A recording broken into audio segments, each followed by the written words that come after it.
You were probably out with your homegirls at the club singing Peaches and Cream at the top of your lungs, never imagining it was written by a 14-year-old. Most teens are worried about prom and learner's permits, not Billboard hits. But here's the shocking truth. Some of the biggest songs of our time were written by kids who weren't even old enough to drive. These are the rare few, the quiet geniuses, the teenage creatives who, instead of gossiping in hallways, were in studios with grown adults, penning lyrics, building melodies, and shaping entire genres of black music. While their peers were still figuring out who they were, these young artists were writing songs that defined generations. What the industry doesn't like to talk about is how young these writers actually were. In fact, their youth was often hidden or downplayed, intentionally. Because when a child writes a grown hit, the contracts often follow grown rules, and more often than not, those rules weren't written to protect them. Some, like Jason "Pooh Bear" Boyd, would later reveal that they never received full royalties for the massive records they helped create. That kind of financial erasure is more than just a paperwork mistake. It's exploitation wrapped in applause. These young songwriters weren't just overlooked, they were preyed upon.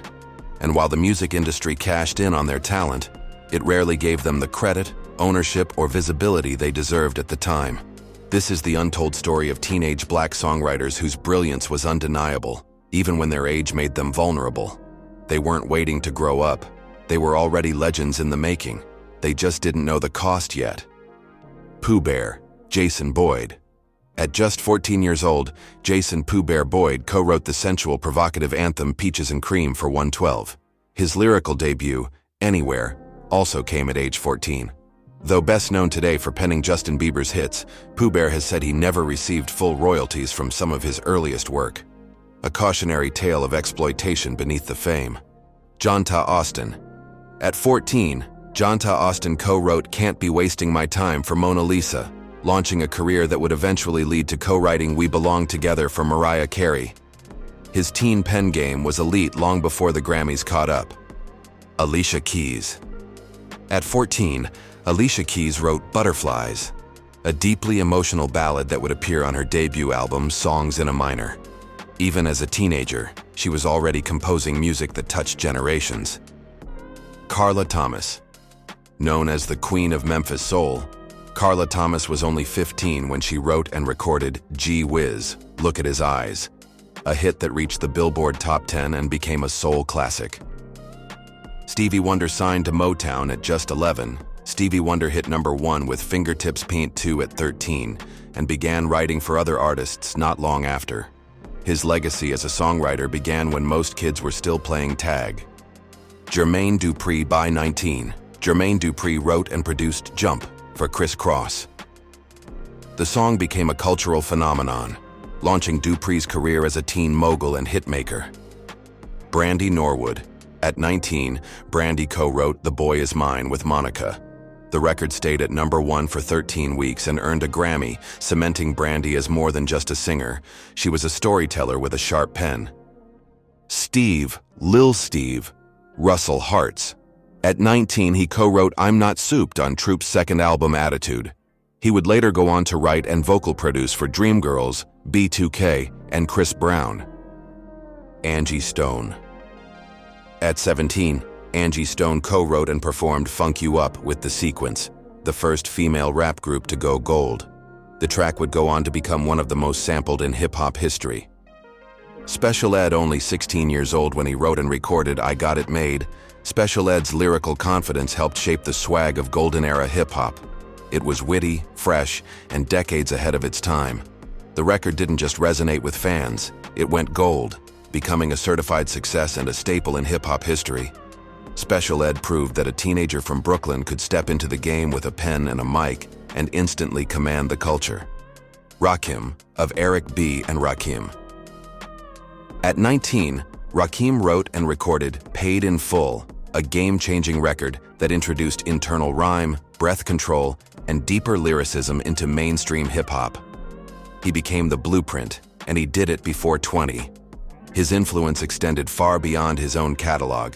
Even Will Smith has publicly stated that when he wrote his most respected song in the black community, Summertime, he modeled his entire cadence and flow after Rakim. That's how transformative Rakim's writing truly was. It didn't just influence a generation, it became the standard. Chris Brown.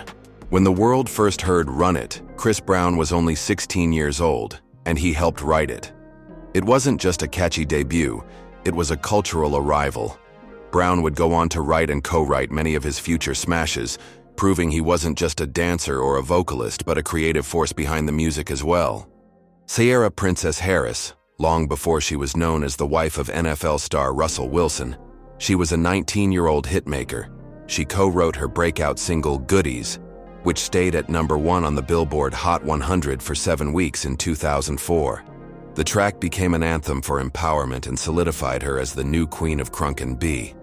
Hakeem Abdulsamad. Born in 1975, Hakeem Abdulsamad was only 15 years old when he began producing for other artists.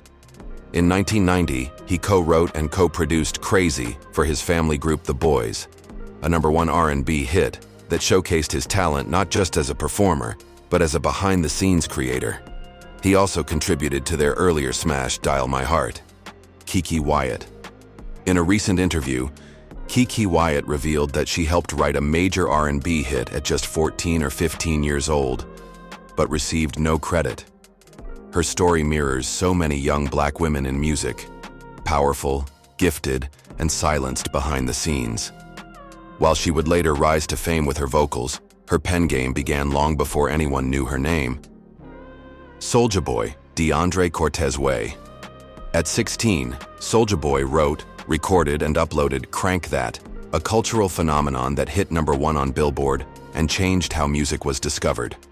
Using MySpace, LimeWire, and YouTube, he cracked the online formula before the industry even knew there was one.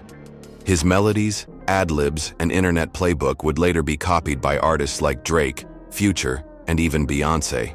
But Soulja's influence is often reduced to a meme. He wasn't just a kid with a webcam, he was a marketing genius and sound pioneer, and hip-hop is still following his digital footprint. Lil Mama, Niatia Jessica Kirkland. Before the internet turned her into a joke, Lil Mama was a teen lyricist and a visionary. At 17 years old, she wrote the smash hit Lip Gloss, a top-charting single that made waves for its originality and cadence. But here's the part they don't tell you. She's also been linked to ghostwriting, something she hinted at in interviews but could never publicly claim, because ghostwriters often don't get credit. Most remember her for crashing the Jay-Z and Alicia Keys performance, but if we're being honest, that moment is only remembered because of her. The media clowned her, but hip-hop insiders knew better. Lil Mama wasn't just a performer, she was a prolific teen writer who shaped the voice of early 2000s girlhood. Put some respect on her name. She's not a meme, she's a lyricist. They were more than just talented kids. They were architects of culture, building foundations with every verse, hook, and melody. These young black songwriters weren't handed a seat at the table. They carved it out themselves, often while the industry turned a blind eye to their youth and a closed fist to their earnings. Yet despite the lack of visibility and protection, they shaped the very sounds that defined their eras. They created anthems of love, rebellion, heartbreak, and empowerment. Songs that still live in our memories, our samples, and our celebrations. To call them prodigies would be too simple. These were pioneers, unprotected but undeniable, exploited but unforgettable. And while the spotlight may not have always found them, their words lit the stage for everyone who came after. Their youth was hidden, their brilliance was not. And now, it's time the world remembered who really wrote the hits. Scope News sources. Scope News tells the truth. Here are the facts. Sources include verified songwriting credits, artist interviews, public records, music archives, and first-person testimony. Special thanks to The Guardian, Songwriter Universe, Wikipedia, Billboard, BET, iHeartRadio, Vibe, Hot New Hip Hop, and interviews from Pooh Bear, Keke Wyatt, Soulja Boy, Lil Mama, John Ta Austin, and others who helped shape a generation, on paper and on stage. Legal disclaimer. This Scope News report is for educational, informational, and entertainment purposes. Viewer discretion is advised. All credits and historical accounts are based on publicly available records, interviews, and verified sources. Scope News does not aim to defame or misrepresent any individual or entity. We are committed to honoring the often ignored contributions of Black teen songwriters whose creativity changed music history, even when the industry tried to erase them.